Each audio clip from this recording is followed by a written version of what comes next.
Pak Ustadz, apa sih maksud menikah karena Allah? Jawabannya ada di kisah berikut. Assalamualaikum warahmatullahi wabarakatuh. Jumpa lagi dengan saya Tanto, Guru PAI. Alhamdulillahirabbil alamin. Allahumma sholli ala sayyidina Muhammad wa ala ali sayyidina Muhammad. Menikah adalah sebuah ibadah, bahkan ibadah yang terpanjang, terlama. Karena dia adalah ibadah, maka sebagaimana sholat, sebagaimana wudhu, sebagaimana puasa, haji, dan umrah, dan seterusnya, maka ibadah itu harus dimulai dengan niat. Tidak hanya niat fisik, sebagaimana kalau kita niat sholat misalnya, bagi yang membaca niat, ada niatnya usolli fardhal subahi rakaataini mustaqbilal kiblati adaan makmumal atau imamal lillahi ta'ala. Aku niat sholat 2 rakaat subuh karena Allah Ta'ala dengan menghadap kiblat waktu yang sekarang sebagai makmum atau imam. Itu adalah niat fisik. Tetapi yang paling utama adalah niat dalam qalbunya, niat tujuannya, yaitu lillahi ta'ala. Semua niat ujungnya adalah lillahi ta'ala.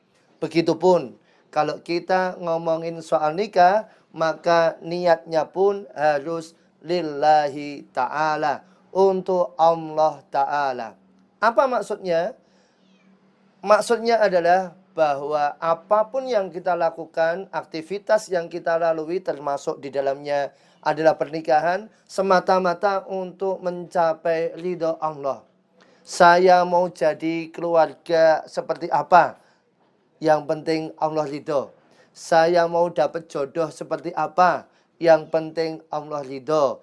Apa yang harus saya lalui dalam perjuangan mencari jodoh? Apa rintangan yang harus saya hadapi ketika saya menemukan jodoh halal saya? Semuanya dilalui untuk mengharap ridho Allah semata. Kita bisa belajar dari kisah Sabit bin Marzaban, ulama besar yang beliau adalah ayahanda dari Imam Abu Hanifah rahimahullah ta'ala. Kisah Sabit bin Marzaban ini sangat masyhur, sangat terkenal, dan kita ambil ibrah hikmah tentang menikah karena Allah Ta'ala. Dikisahkan bahwa Sabit bin Marzaban waktu beliau masih muda, beliau adalah seorang penuntut ilmu, musafir, melakukan perjalanan yang jauh. Suatu hari beliau lapar. Beliau merasa perutnya kosong.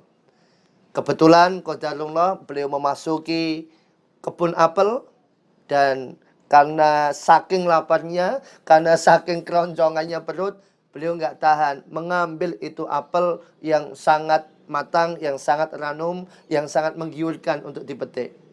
Dimakanlah itu apelnya.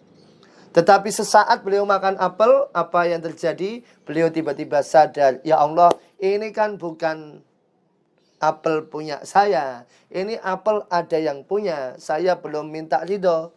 Kalau orang nih yang punya apel nggak meridhokan, nggak merelakan, ini apel haram.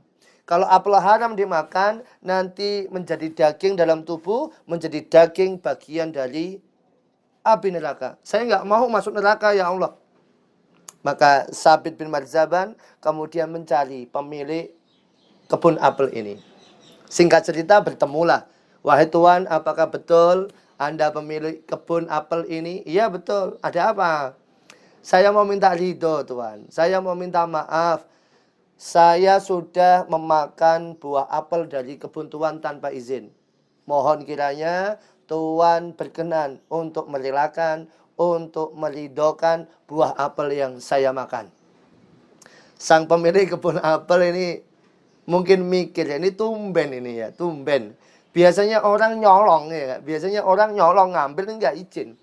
Ini kok ada hebat betul ini ya, ada pemuda yang makan buah apel, baru makan separuh, udah minta kerelaan, udah minta keridhaan.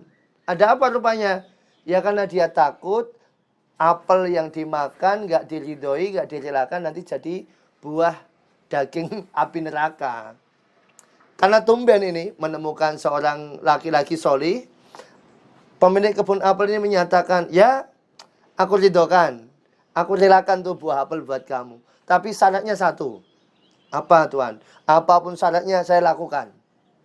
Syaratnya adalah kamu harus menikah dengan anak saya. Ini kalau kita belum tahu endingnya, belum tahu ujung kisahnya, bayangin saja kita berempati kepada perasaan Sabit bin Marzaban waktu itu. Betapa berat beban yang harus ia pikul, betapa berat syarat yang harus ia terima.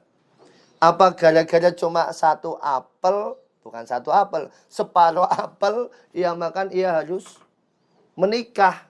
Dia harus menikahi si putri dari pemilik kebun apel ini. Kelihatannya enteng ini, tapi ini berat. Apalagi kalau kita nih misalnya udah punya gebetan, udah punya seseorang yang diincar, tiba-tiba suruh nikah sama orang lain. Dan kita nggak tahu nih siapa yang akan kita nikahi. Gimana, mau nggak? Kalau kamu mau ya aku ridhokan, kalau nggak mau ya tidak aku relakan. Terserah, lo mau daging-daging neraka ya terserah kamu, mau masuk neraka ya terserah kamu. Tapi karena Sabit bin Marzaban ini, dia betul-betul niatnya adalah karena Allah. Dia singkirkan itu belenggu-belenggu ketakutan. Dia singkirkan belenggu kecemasan-kecemasan. Tidak apa-apa deh. Yang penting Allah ridho mengampuni saya. Kemudian bapak ini merelakan apel yang ia makan. Oke Pak. Saya siap menikah dengan anak bapak sebagai syarat. Asal bapak mau meridhoi, mau merelakan buah apel yang sudah saya makan. Tapi tunggu dulu, kata pemilik kebun apel. Itu calon istrimu buta. Buta, Pak. Sekali lagi, seolah-olah antum semuanya belum tahu endingnya. Betapa bagaimana perasaan Sabit bin Marzaban ini. Kalaulah bahasa kita ini ya, waduh punya istri, punya suami buta. Gimana nasib saya nih? Nanti kalau mau jalan-jalan gimana? Kalau mau tunjuk sana, mau tunjuk sini gimana? Nggak bisa lihat. Gimana, mau nggak? Kalau nggak mau ya terserah kamu. Apel itu jadi daging neraka ya terserah kamu. Iya deh Pak, nggak apa-apa. Nggak apa-apa. Saya punya istri buta, nggak apa-apa. Yang penting kalau saya omong-omong, dia bisa nyambung omong-omongnya. Tunggu dulu. Ini anak saya ini nggak cuma buta. Anak saya ini juga bisu. Nggak bisa ngomong dia. Wah, yang bener aja nih Pak. Gimana, mau nggak? Kalau nggak mau ya sudah, itu kamu neraka ya udah neraka sekalian. Lihat bagaimana Sabit bin Marzaban bergelut dengan hatinya. Dia membayangkan rintangan-rintangan punya istri seorang buta, punya istri seorang bisu, dan dia harus bergelut dengan itu. Tapi lagi-lagi yang menang adalah lillahi ta'alanya. Saya nggak mau masuk neraka. Saya nggak mau Allah menjadikan buah apel yang saya makan ini menjadi bagian dari neraka. Ya udah deh Pak, nggak apa-apa. Saya punya istri buta, nggak apa-apa. Dia juga bisu, nggak apa-apa. Yang penting kalau saya ngomong dia denger deh, nggak apa-apa. Tunggu dulu. Calon istrimu itu juga tuli, nggak bisa mendengar. Mampus lah deh. Ini kalau misalnya kok saya nih yang ditawari begitu ya. Ya saya udah tinggal itu. Ini Pak, uang 100.000 lah buat Bapak. Nggak peduli lah. Masa gara-gara sebutir apel saya mengorbankan masa depan saya. Itu kalau saya mungkin ya. Tapi kalau Sabit bin Marzaban memang lillahi ta'alanya besar banget. Dan kemudian dia menyatakan, enggak apa-apa deh Pak. Kalau bahasa kita, istri saya buta, enggak apa-apa. Istri saya tuli, enggak apa-apa. Bisu, enggak apa-apa. Enggak apa-apa lah. Yang penting nanti kalau saya ajak kondangan, orang lain kan juga enggak tahu bisa saya ajak jalan-jalan. Tunggu dulu. Itu calon istrimu, itu juga lumpuh. Masya Allah. Allahu Akbar. Sekali lagi, bayangin antum belum tahu endingnya. Betapa berat fikiran Sabit bin Marzaban. Dia harus mengorbankan masa depannya, dalam tanda kutip masa depannya, punya istri yang buta, tuli, bisu, dan lumpuh. Gara-gara sebutir apel, separuh apel yang ia makan. Tapi begitulah teman-teman semuanya, sahabat-sahabat rahimakumullah. Ketika kita itu sudah lillahi ta'ala, maka semua rintangan itu menjadi ringan. Ketika kita menikah itu karena lillahi ta'ala, maka yang namanya kriteria-kriteria itu adalah nomor kesekian. Ketika kita sudah menikah itu karena lillahi ta'ala, maka apapun yang menimpa kita, apapun yang terjadi pada diri kita, ujungnya adalah satu. Yang penting Allah ridho. Yang penting Allah rela. Yang penting Allah sayang sama kita. Dan begitulah yang terjadi kemudian. Sabit bin Marzaban rela. Tidak apa-apa deh Pak. Saya nikah sama putri Bapak yang buta, bisu, tuli, lumpuh. Tidak apa-apa.